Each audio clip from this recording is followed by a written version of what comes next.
তো আজকে আমরা ঈশ্বরের বাক্য থেকে দেখবো, হে নিদ্রাগত ব্যক্তি জাগ্রত হও। আসুন আমরা এফেসীয় তার 5:14 পদ পাঠ করি।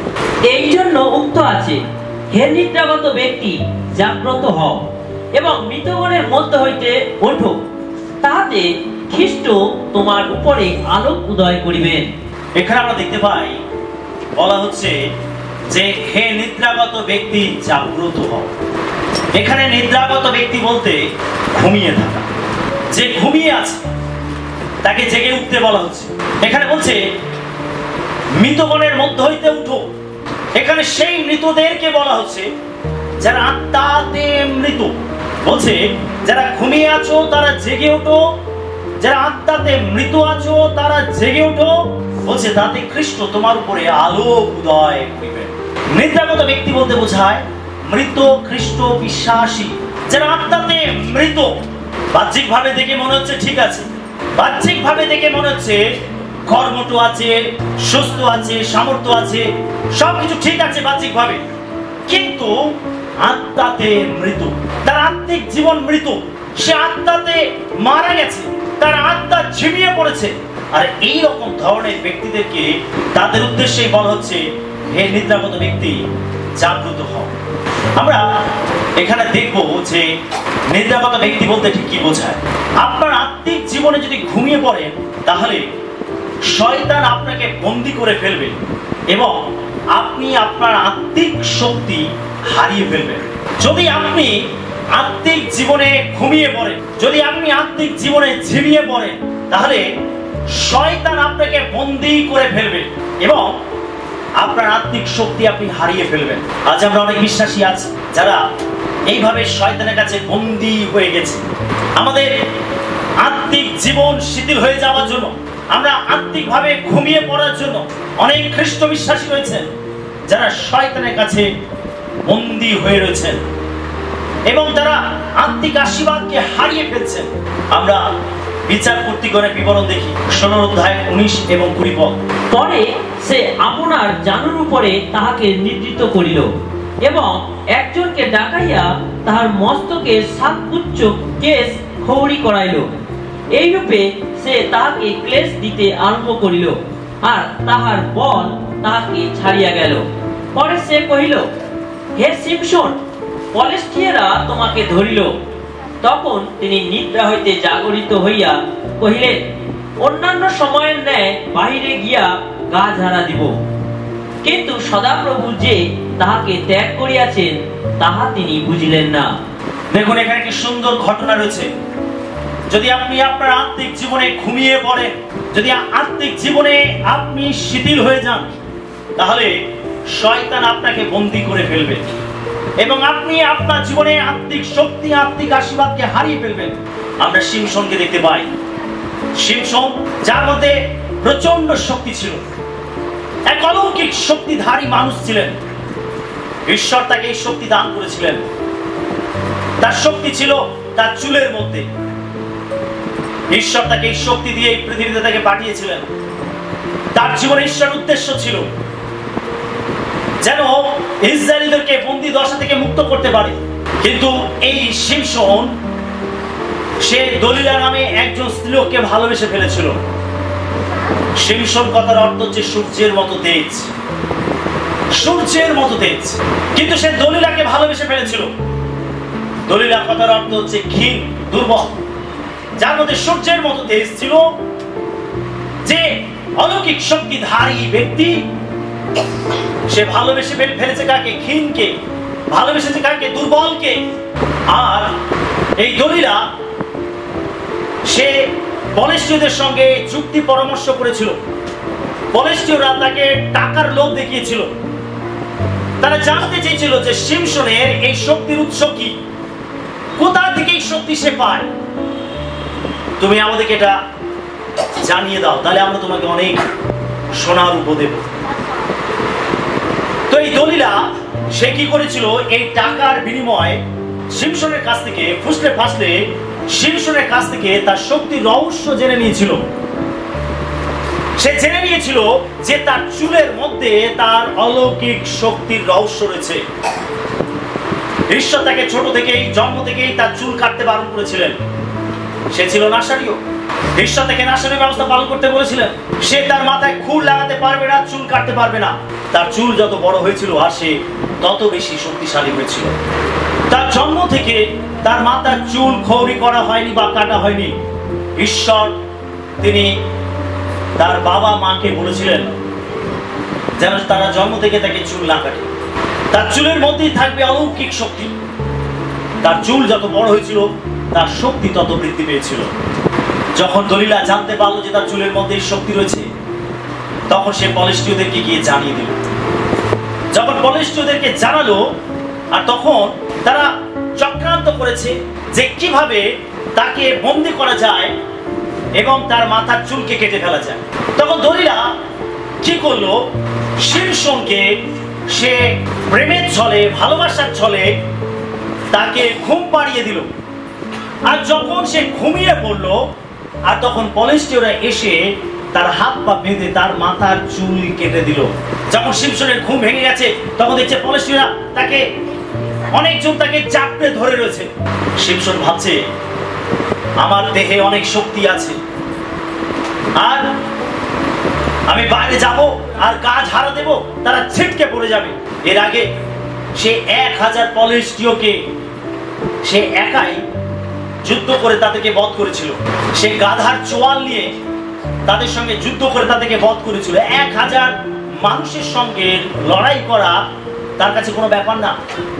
এত শক্তি তার মধ্যে ছিল। আর সেই জন্য সে ভেবেছিল যে আমি বাইরে যাব আর গাটা ঝাড়া দেব, আর আমার শত্রুরা চারদিকে ছিটকে পড়ে যাবে। কিন্তু সে উঠলো, গা ঝাড়া দিল, কিন্তু সেদিনে আর এই অলৌকিক ঘটনা ঘটলো না। সে তার শক্তি হারালো। ঈশ্বরের যে অলৌকিক ক্ষমতা তার মধ্যে ছিল, সে সেটাকে হারালো। ঈশ্বরের যে অভিষেক তার উপরে ছিল, সে সেটাকে হারালো। খিমকে ভালোবেসে সে ঘুমিয়ে পড়েছিল। বিশ্বাসী, যখন আপনি আপনার আত্মিক জীবনে ঘুমিয়ে পড়বেন, যখন আপনি আত্মিক জীবনে শিথিল হবেন, আপনি আত্মিক জীবনে অলস হবেন, আপনি আপনার জীবনে আত্মিক শক্তিকে হারাবেন। শয়তান আপনাকে বেঁধে ফেলবে, যেভাবে ওই পলিষ্টীয়রা শিমশনকে বেঁধে ফেলেছিল এবং শিমশন তার শক্তিকে হারিয়েছিল। একইভাবে যদি আপনি আপনার আত্মিক জীবনে ঝিমিয়ে পড়েন, আত্মিক জীবনে ঘুমিয়ে পড়েন, আপনি আপনার আত্মিক শক্তি হারাবেন, আপনি উপস্থিতি হারাবেন, পবিত্রতার অনুগ্রহকে হারাবেন, ঈশ্বর অভিষেককে হারাবেন। আপনি ঈশ্বরের অনুগ্রহগুলোকে আপনি হারিয়ে ফেলবেন। হয়তো আপনি প্রথমে বুঝতে পারছেন না, কিন্তু একটা সময় আসবে যখন আপনি এটা রিয়েলাইজ করবেন যে আপনি আপনার আত্মিক আশীর্বাদগুলোকে হারিয়েছেন। তার কারণ আপনার আত্মিক জীবনে আপনি শিথিল হয়েছেন, আপনি দুর্বল হয়েছেন। না তো আপনি ঠিক মতো প্রার্থনা করেছেন, না তো আপনি আত্মিক কাজগুলো করেছেন, না তো আপনি ঈশ্বরের বাক্যের সঙ্গে সময় কাটিয়েছেন, না তো আপনি ঈশ্বরের সঙ্গে সময় কাটিয়েছেন, না তো আপনি মণ্ডলীর মধ্যে এসে সহভাগিতা করেছেন। আপনি যে আত্মিক কার্যগুলো আত্মাকে উত্তপ্ত রাখার জন্য, আত্মিক উদ্যমকে ধরে রাখার জন্য আপনি সেগুলোকে আপনি গ্রাহ্য করেননি। আর সেই জন্য এই অলসতা আপনার জীবনকে গ্রাস করেছে, এই ক্লান্তি আপনার জীবনকে গ্রাস করেছে। সেই জন্য আপনার প্রার্থনায়, উপাসনায়, আরাধনায়, ঈশ্বরের বাক্য পাঠে, ধ্যানে, ঈশ্বরের পরিচর্যার কাজে, সহভাগিতায়, মণ্ডলীর কাজে আপনি শিথিল হয়েছেন, আপনি অজুহাত দেখিয়েছেন, আপনি ঘুমিয়ে পড়েছেন, আপনি নিজেকে দূরে সরিয়েছেন। আর এই জন্য আপনার জীবনে এই শিথিলতা কাজ করতে আরম্ভ করবে। শিমশন সে ঘুমিয়ে পড়েছিল, আর শয়তান শত্রু এসে তাকে বন্দী করেছিল, সে তার শক্তি হারিয়েছিল। যদি আপনি আপনার আত্মিক জীবনে ঘুমিয়ে পড়েন, তাহলে শয়তান আপনাকে বন্দী করবে, শয়তান আপনাকে বেঁধে ফেলবে এবং আপনি আপনার আত্মিক আশীর্বাদগুলোকে হারাবেন। আমেন। 2 নম্বর হচ্ছে অবাধ্যতা আত্মিক জীবনে ঘুম নিয়ে আসে। আমরা দেখব জোনা ভাববাদী 1 অধ্যায় 1 থেকে 6 পদ। সদাপ্রভুর এই বাক্য অমিত্যয়ের পুত্র জোনার কাছে উপস্থিত হইল। তুমি ওঠো, নিনবিতে সেই মহানগরে যাও, আর নগরের বিরুদ্ধে ঘোষণা করো, কেননা তাহাদের দুষ্টতা আমার সম্মুখে উঠিয়াছে। কিন্তু জোনা সদাপ্রভুর সম্মুখ হইতে তর্শিসে পলাইয়া যাইবার নিমিত্ত উঠিলেন। তিনি জাফতে নামিয়া গিয়া তর্শিসে যাইবে এমন এক জাহাজ পাইলেন। তখন জাহাজের ভাড়া দিয়া সদাপ্রভুর সম্মুখ হইতে নাবিকদের সহিত তর্শিসে যাইবার জন্য সেই জাহাজে প্রবেশ করিলেন। কিন্তু সদাপ্রভু সমুদ্রে প্রচন্ড বায়ু পাঠাইয়া দিলেন, সমুদ্রে ভারী ঝড় উঠিল, এমনকি জাহাজ ভাঙিয়া যাইবার উপক্রম হইল। তখন নাবিকেরা ভীত হইল, প্রত্যেকজন আপন আপন দেবতার কাছে কাঁদিতে লাগিল, আর ভার লাঘবের নিমিত্ত জাহাজের মাল সমুদ্রে ফেলিয়া দিল। কিন্তু জোনা জাহাজের খোলে নামিয়াছিলেন, শয়ন করিয়া ঘোর নিদ্রায় মগ্ন ছিলেন। তখন জাহাজের অধ্যক্ষ তাহার নিকটে আসিয়া কহিলেন, ওহে, তুমি যে ঘুমাইতেছ, তোমার কি হইল? উঠো, তোমার ঈশ্বরকে ডাকো, হয়তো ঈশ্বর আমাদের বিষয় চিন্তা করিবেন ও আমরা বিনষ্ট হইব না। আমরা জোনা ভাববাদীকে দেখতে পাই। জোনা ভাববাদী ঈশ্বরে অবাধ্য হয়েছিল। ঈশ্বর তাকে কোথায় যেতে বলেছিলেন? নিনবিতে। কিন্তু নিনবিতে না গিয়ে জোনা কি করছিল? তর্শিসে পালিয়ে যাচ্ছিল। ঈশ্বর তাকে যেতে বলেছে নিনবিতে, কিন্তু জোনা অবাধ্য হয়ে সে তর্শিসে পালিয়ে যাচ্ছিল। সে নিনবির জাহাজে না উঠে সে তর্শিসের জাহাজে উঠেছিল। আর সে তর্শিসে যাবার জাহাজে উঠে সে জাহাজের খোলে গিয়ে ঘুমিয়ে পড়েছিল। যখন জোনা ঘুমিয়ে পড়েছিল, আমরা দেখতে পাই তখন ঈশ্বর তিনি প্রচন্ড ঝড় পাঠিয়েছিলেন। এই প্রাকৃতিক দুর্যোগগুলো ঈশ্বর পাঠিয়েছিলেন। তৎক্ষণাৎ ঈশ্বর এমন একটা পরিস্থিতি তৈরি করেছিলেন যাতে জোনাকে ঠিক লাইনে নিয়ে আসা যায়। তিনি ঝড় পাঠালেন, আর এমন ঝড় শুরু হলো যে জাহাজ ডুবুডুবু অবস্থা, সমুদ্রের ঢেউ আছড়ে পড়ছে, আর এত সাংঘাতিক ঢেউ হচ্ছে, ঝড় হচ্ছে যে জাহাজ টলমল করছে। সবাই ভয় পেয়ে গেছে, যারা জাহাজে ছিল প্রত্যেকে ভয় পেয়ে গেছে। তারা তাদের নিজ নিজ ঈশ্বরকে ডাকতে আরম্ভ করেছে। অবশেষে তারা যখন দেখলো যে পরিস্থিতি কিছুতেই নিয়ন্ত্রিত হচ্ছে না, তখন তারা গুলিমাট করলো, লটারি করলো, কার নামে লটারি ওঠে, কার নামে গুলি ওঠে। যে উঠবে সে হবে দোষী, তার জন্যই এই ঝড় উঠেছে, এই পরিস্থিতি তৈরি হচ্ছে।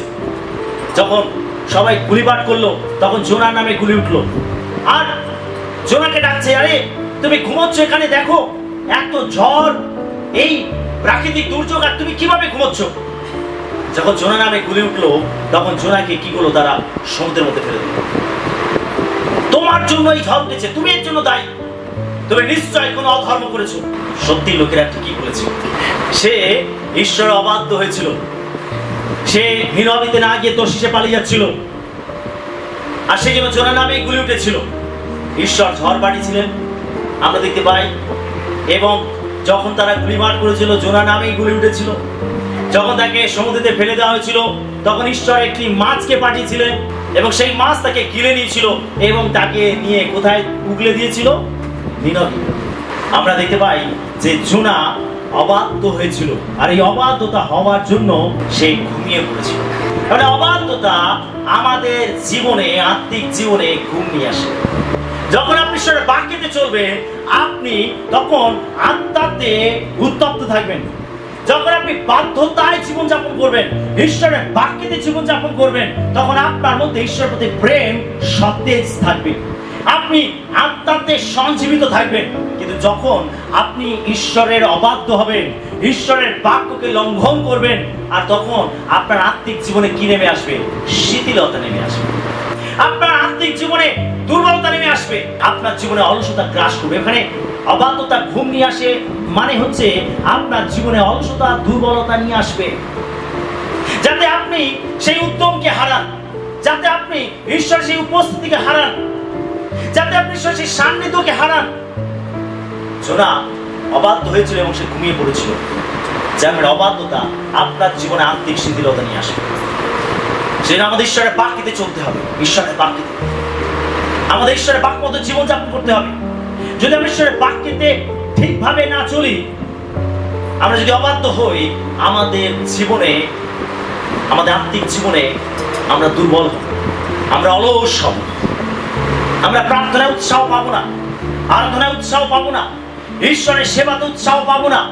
তখন দেখা যাবে বিভিন্ন শিথিলতা আমাদের জীবনে কাজ করছে, বিভিন্ন অজুহাত আমাদের জীবনে কাজ করছে, বিভিন্ন দুর্বলতা আমাদের জীবনে কাজ করছে।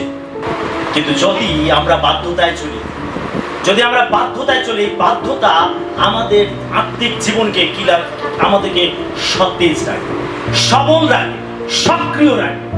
হালেলুয়া। আমাদের প্রত্যেককে ঈশ্বরের বাধ্যতায় চলতে হবে। বাধ্যতা।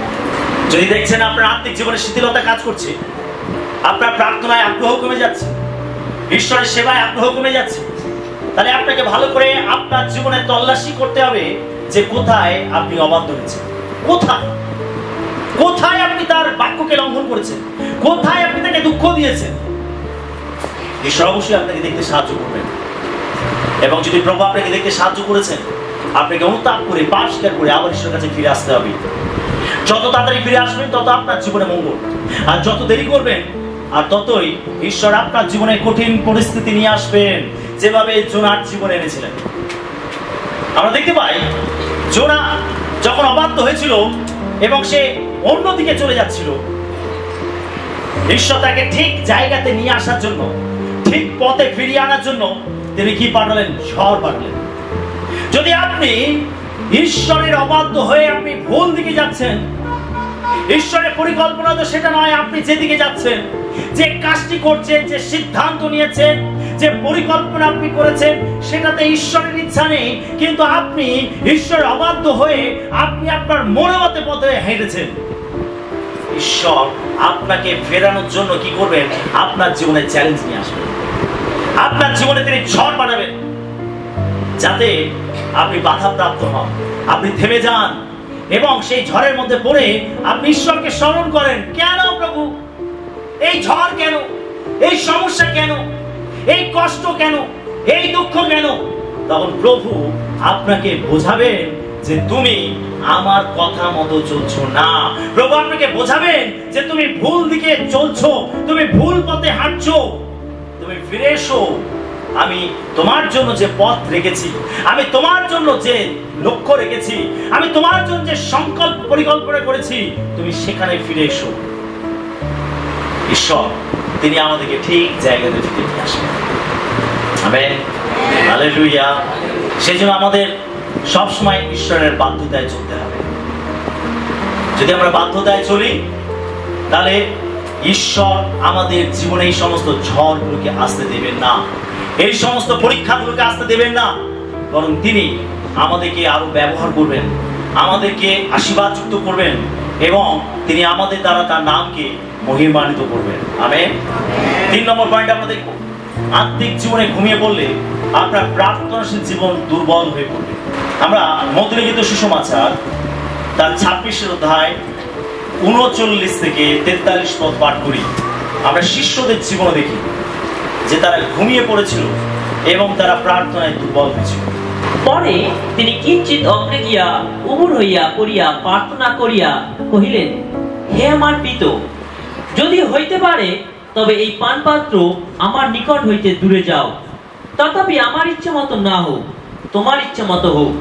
পরে তিনি সেই শিষ্যদের নিকটে আসিয়া দেখিলেন তাহারা ঘুমাইয়া পড়িয়াছেন, আর তিনি পিতরকে কহিলেন, এ কি, 1 ঘন্টাও কি আমার সঙ্গে জাগিয়া থাকিতে তোমাদের শক্তি হইল না? জাগিয়া থাকো ও প্রার্থনা করো, যেন পরীক্ষায় না পড়ো।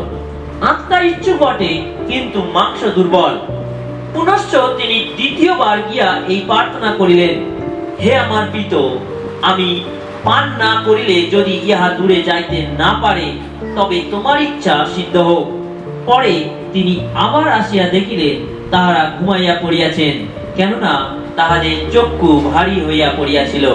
আমরা গেতসেমানি বাগানে দেখতে পাই, যখন যিশু শিষ্যদেরকে নিয়ে গেতসেমানি বাগানে প্রার্থনা করতে গেছিলেন, যিশু শিষ্যদেরকে এক জায়গায় রেখে তিনি ঢিল ছোড়া দূরত্বে গিয়ে তিনি প্রার্থনা করতে লাগলেন। আর তিনি এত ব্যাকুল হয়ে প্রার্থনা করছিলেন যে তার রক্ত ঘামের আকারে বড় বড় ফোঁটা হয়ে ঝরে পড়ছিল। তিনি প্রার্থনা শেষ করে তিনি যখন আসলেন শিষ্যদের কাছে, এসে দেখলেন যে শিষ্যরা ঘুমিয়ে পড়েছে। তিনি শিষ্যদের এই আত্মিক দুর্বলতা থেকে তিনি অবাক হলেন, তাদেরকে জাগালেন এবং তিনি বললেন যে পিতা, তোমরা জেগে থাকো, প্রার্থনা করো। তিনি বলে আবার গেলেন আর প্রার্থনা করলেন। তিনি এসে আবার দেখলেন যে তার শিশুরা ঘুমিয়ে পড়েছে। আবার তিনি তাদেরকে বললেন যে তোমরা ওঠো, জেগে ওঠো এবং প্রার্থনা করো। তিনি বারবার 3 বার এসে দেখলেন যে তারা ঘুমিয়ে পড়ছে। বারবার তিনি এসে তাদের জাগাচ্ছেন, প্রার্থনা করতে বলছেন, কিন্তু পরক্ষণেই তারা ঘুমিয়ে পড়ছে। যে সময় যিশু চাইছিলেন যে শিষ্যরা একটু প্রার্থনা করুক, শিষ্যরা প্রার্থনায় যিশুকে তুলে ধরুক, তারা তার জন্য একটু প্রার্থনার শক্তি জোগাক, কিন্তু তারা না করে তারা বারবার ঘুমিয়ে পড়ছিল। তারা প্রার্থনায় দুর্বল হয়ে পড়ছিল, তারা প্রার্থনা করতে পারছিল না। লেখা আছে তাদের চোখ ভারী হয়ে গেছিল।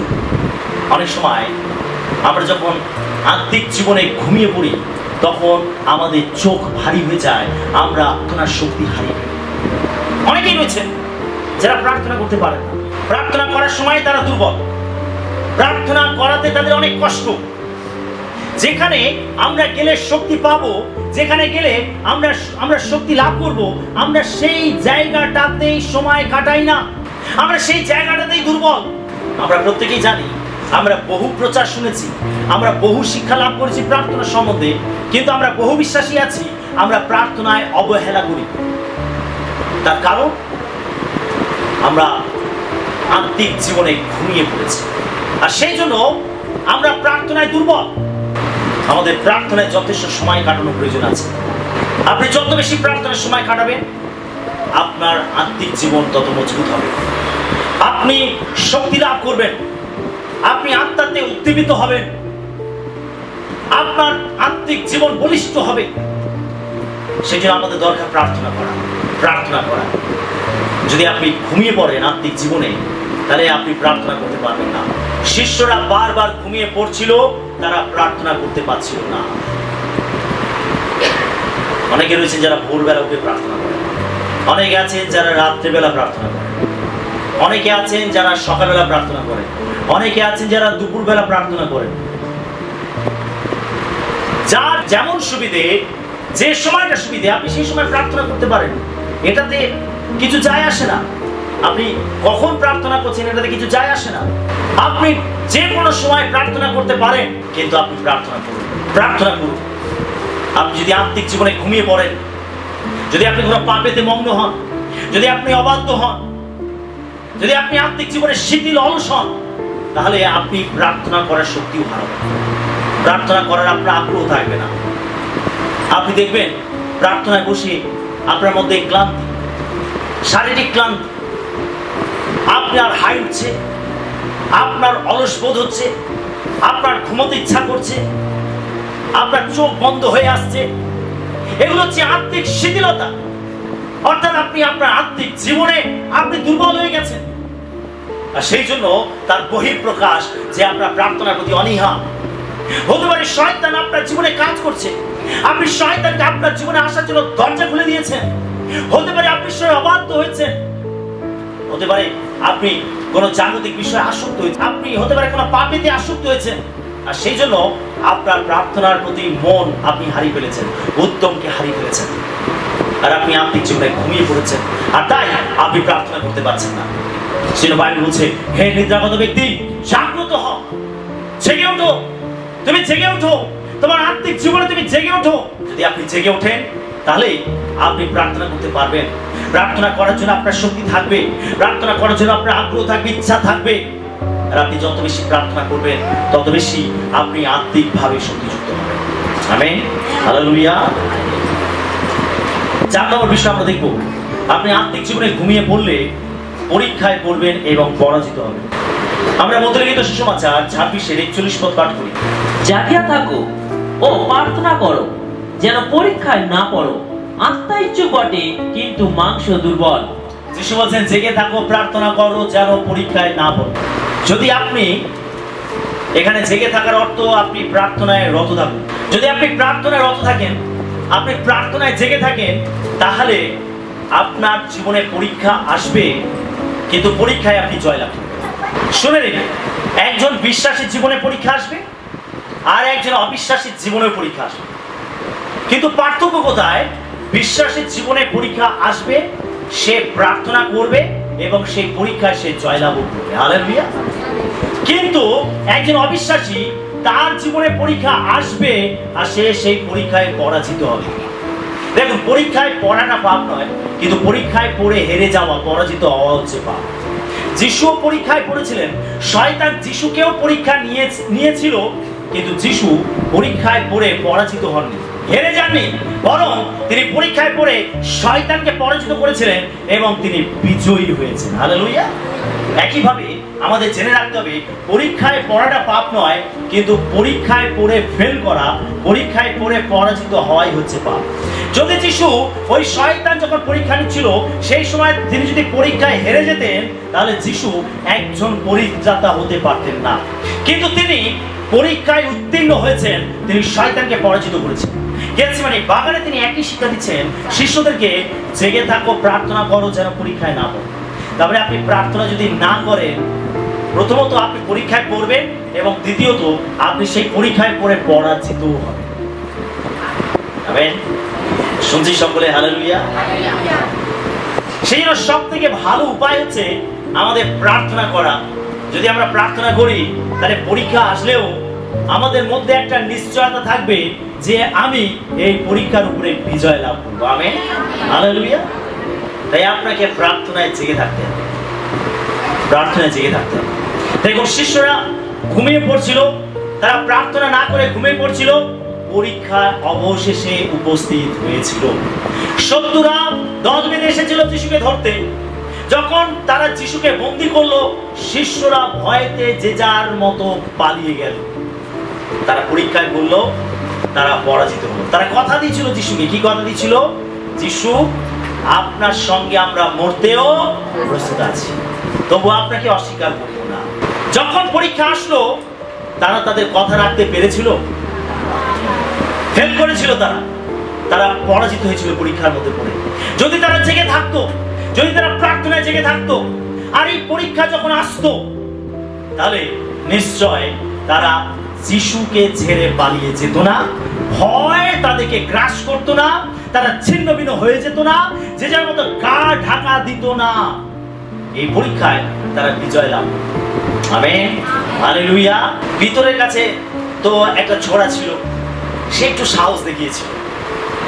সে একজন সৈন্যের কান কেটে দিয়েছিল, একটু সাহস দেখিয়েছিল, কিন্তু সেটা বেশিক্ষণ টেকেনি। এই ভিতরই যিশুকে 3 বার চিনি না বলে অস্বীকার করেছিল। এই ভিতরও পরাজিত হয়েছিল।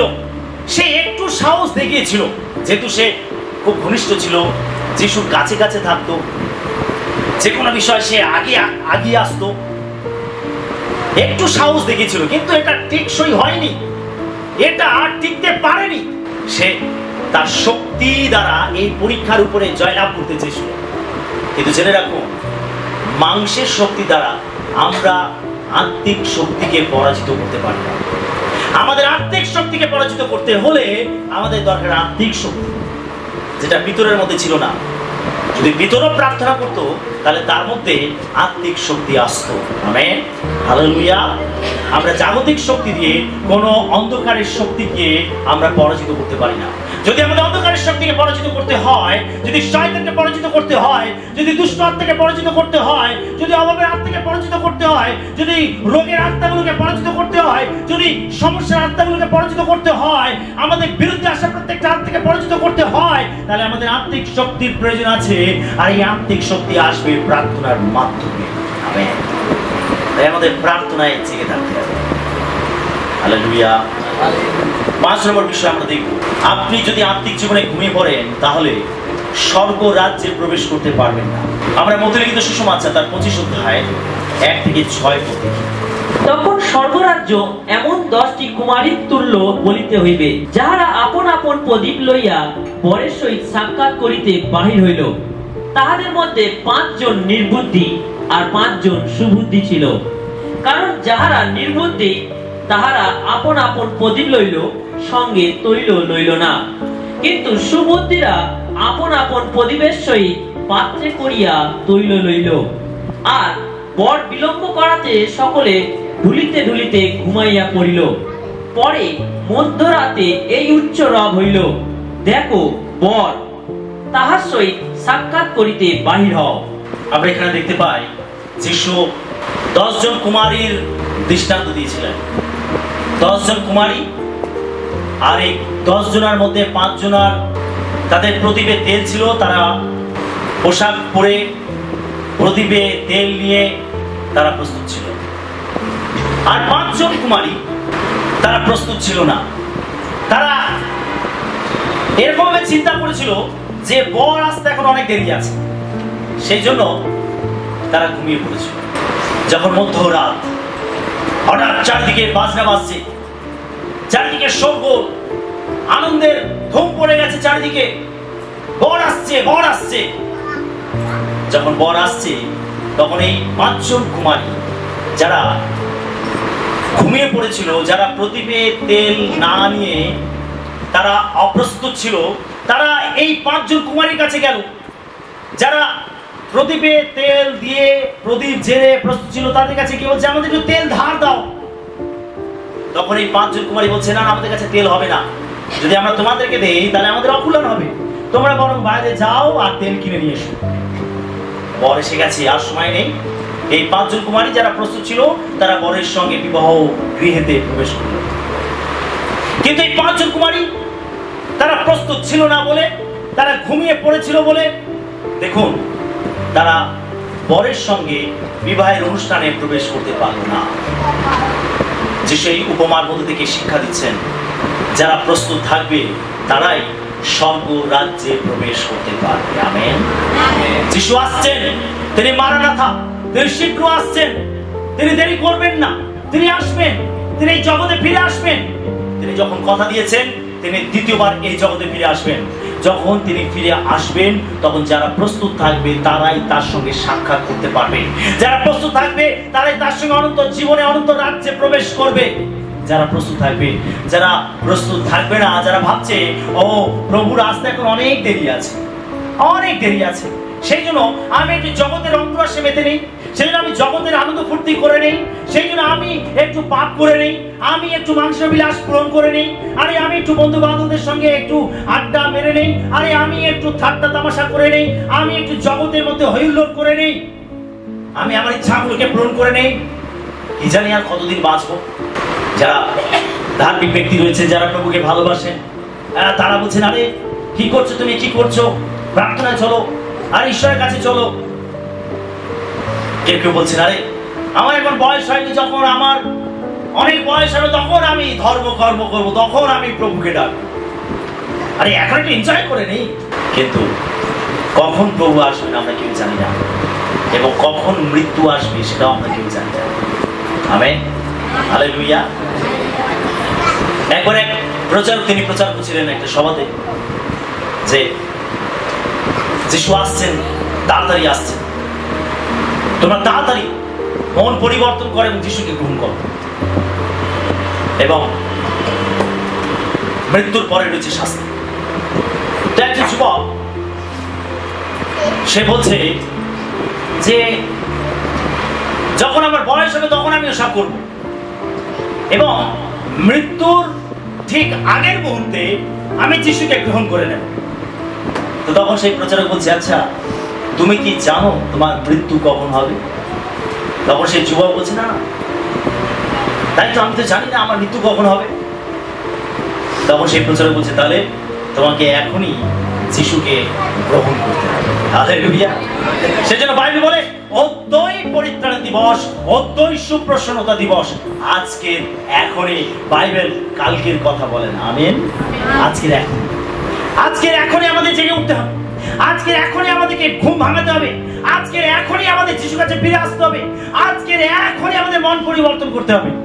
কালকের কথা কেউ জানে না, সেটা কালকের জন্য বাইবেল আমাদেরকে গর্ব করতে না করে। তুমি জানো না কল্ল তোমার জন্য কি উপস্থিত করবে তা তুমি জানো না, সেটা কল্লের জন্য তুমি গর্ব করিও না। কাল কি আমাদের জীবনে নিয়ে আসবে আমরা কেউ জানি না, সেটা আমাদের প্রত্যেক দিনের জন্য বাঁচতে হবে, প্রত্যেক দিন আমাদের প্রভুকে ডাকতে হবে, প্রত্যেক দিন আমাদের প্রার্থনা করতে হবে, প্রত্যেক দিন ঈশ্বরের বাক্যকে ধ্যান করতে হবে, প্রত্যেক দিন বাধ্যতায় চলতে হবে, প্রত্যেক দিন ঈশ্বরের উপস্থিতির মধ্যে আসতে হবে, প্রত্যেক দিন, প্রত্যেক দিন। কালকের জন্য আগামীকাল করবো, ভবিষ্যতে করবো না, আমরা কখনো আগামীকালের জন্য আমাদের পবিত্রতার জীবন ফেলে রাখতে পারি না। আমেন। তাই আজকে এখনই আমাদের ঘুম ভাঙাতে হবে। 6 নম্বর পয়েন্ট এবং শেষ পয়েন্ট আমরা দেখি, আত্মিক জীবনে ঘুমিয়ে পড়ার অর্থ আপনি আত্মিকভাবে অলস। হিতোপদেশ 6:9-11 পদে অলসদের বিষয়ে বাইবেল কি বলে?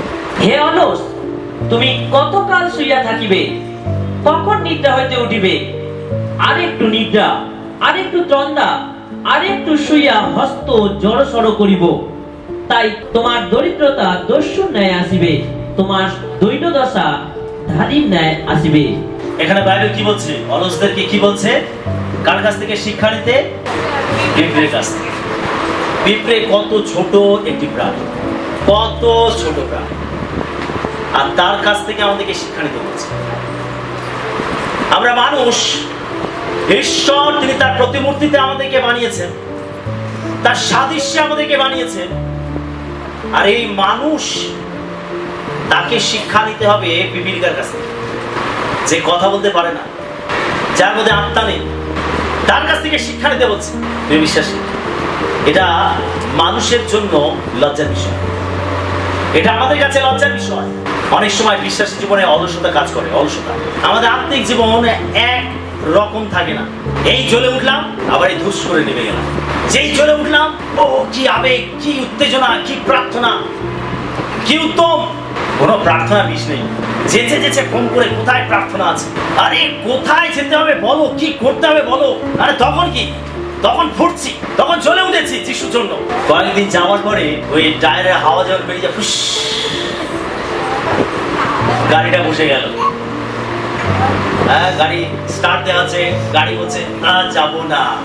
অনেক সময় আমাদের আত্মিক জীবনের ফুস হয়ে যায়। এই দুম করে জ্বলে উঠলাম, আবার দেখা গেল অলসতা নেমে এসছে। অনেক উদ্যম রয়েছে, আবার দেখা গেল সে উদ্যম হারিয়ে গেছে। তার মানে আপনার আত্মিক জীবনে আপনি অলস হয়েছেন, সেটা আপনি উদ্যম হারিয়েছেন। ঈশ্বর জন্য সেই উদ্যোগকে আপনি হারিয়েছেন, সেই প্রেমকে আপনি হারিয়েছেন, যেটা প্রথমে ছিল আপনার জীবনে, সেই প্রেমকে আপনি হারিয়েছেন। তখন কত প্রার্থনা করতেন, কত ঈশ্বরের বাক্য করতেন, আপনি কত মণ্ডলীর মধ্যে এসে সহভাগিতা করতেন, আপনি কত প্রভুর জন্য কাজ করতে চাইতেন, আপনার মধ্যে কত উদ্যম ছিল, কত প্রেম ছিল প্রভুর প্রতি। কিন্তু এখন সেটা কি হলো? কি হলো সেটা? তার মানে আপনার আত্মিক জীবনে কোথাও অলসতা কাজ করছে, আপনি অলস হয়েছেন, সেই প্রেমকে আপনি হারিয়েছেন। আর সেই জন্য এখন আপনার মধ্যে সেই উদ্যম নেই, আপনি হারিয়ে ফেলেছেন। আর তাই বাইবেল বলছে পিপীলিকার কাছে যাও এবং তার থেকে শিক্ষা গ্রহণ করো। পিঁপড়ের কাছ থেকে শিক্ষা গ্রহণ করো। হে অলস ব্যক্তি, তুমি পিঁপড়ের কাছ থেকে শিক্ষা গ্রহণ করো। তার বিচারকর্তা নেই, তাকে পরিচালনা করে এমন কেউ নেই, কিন্তু তারা নিজেদের কাজ নিজেরা করে যায়। তারা গরমের সময় তারা খাদ্য সঞ্চয় করে, শীতের সময় তারা বেরোয় না, গরমের সময় বেরিয়ে তারা খাদ্য সঞ্চয় করে। তারা একটা সিজনের জন্য, একটা সিজন লাগাতার কাজ করে তারা কি করে, তারা তাদের বাসায় খাদ্য মজুত করে রাখে। তাদের মধ্যে রাজা নেই, রানী নেই, তাদের মধ্যে কোনো লিডার নেই, এই তোমাকে কাজ করতে হবে, তোমাকে কাজ করতে হবে, তোমাকে কাজ করতে হবে না। তারা নিজেরা নিজেদের কাজ জানে, তারা একে অন্যকে সাহায্য করে, সহযোগিতা করে। অথচ বাইবেল বলছে তাদের কোনো বিচারকর্তা নেই, তাদের কোনো পরিচালনকর্তা নেই, কিন্তু তারা কিভাবে কাজ করে। আর আমাদের মধ্যে আত্মিক নেতা রয়েছে, নেত্রী রয়েছে, যারা গাইড করছে, লিড করছে, কিন্তু আমরা তবুও ব্যর্থ, তবুও আমরা অলস, তবুও আমরা জেগে উঠি না। এটা আমাদের জন্য লজ্জাজনক বিষয়। তাই বাইবেল আমাদেরকে বলে, হে নিদ্রাগত ব্যক্তি, জেগে উঠো। আমাদের জেগে উঠতে হবে, ঘুম থেকে জেগে উঠতে হবে, অলসতা থেকে জেগে উঠতে হবে, শিথিলতা থেকে জেগে উঠতে হবে। আমাদের জীবনে সমস্ত দুর্বলতাকে ঝেড়ে ফেলতে হবে। যখন আমরা ঝেড়ে ফেলবো, আমরা জেগে উঠবো, বেরিয়ে আসবো, তখনই আমরা উত্তম ফিরে পাবো, প্রকৃত জীবন ফিরে পাবো, অলৌকিক শক্তি ফিরে পাবো, ঈশ্বরের আশীর্বাদ ফিরে পাবো, পবিত্র আত্মার ফল দানে পূর্ণ হব। আমরা ঈশ্বরের জন্য ব্যবহৃত হব, ঈশ্বর আমাদেরকে ব্যবহার করতে পারবে। আমেন। একজন অলসকে ঈশ্বর কখনো ব্যবহার করতে পারে না, কিন্তু যে কর্মঠ, যে উদ্দীপিত, যে উৎসাহী, যে আত্মায় সঞ্জীবিত, প্রভু কেবল তাকেই ব্যবহার করতে পারে। যদি আপনি অলসতায় জীবনযাপন করছেন, তাহলে প্রভু আপনাকে কখনো ব্যবহার করতে পারবে না। এই অলসতা আপনাকে নরকে নিয়ে যাবে, এই অলসতা আপনার জীবন থেকে শান্তি, আনন্দ, ঈশ্বরের উপস্থিতিকে কেড়ে নেবে। তাই সময় থাকতে থাকতে আমাদের ঈশ্বরের কাছে ফিরে আসতাম। বাইবেল বলে তুই আজকে এখন। আমেন। তাই আমাদের এখনই পদক্ষেপ নিতে হবে, এখনই জেগে উঠতে হবে। তাই আসুন আমরা যারা নিদ্রাগত ব্যক্তি রয়েছে আমরা জেগে উঠি, প্রভুর কাছে ফিরে আসি। সর্বন্ত ঈশ্বর তার বাক্যে আমাদের সবাইকে আশীর্বাদ।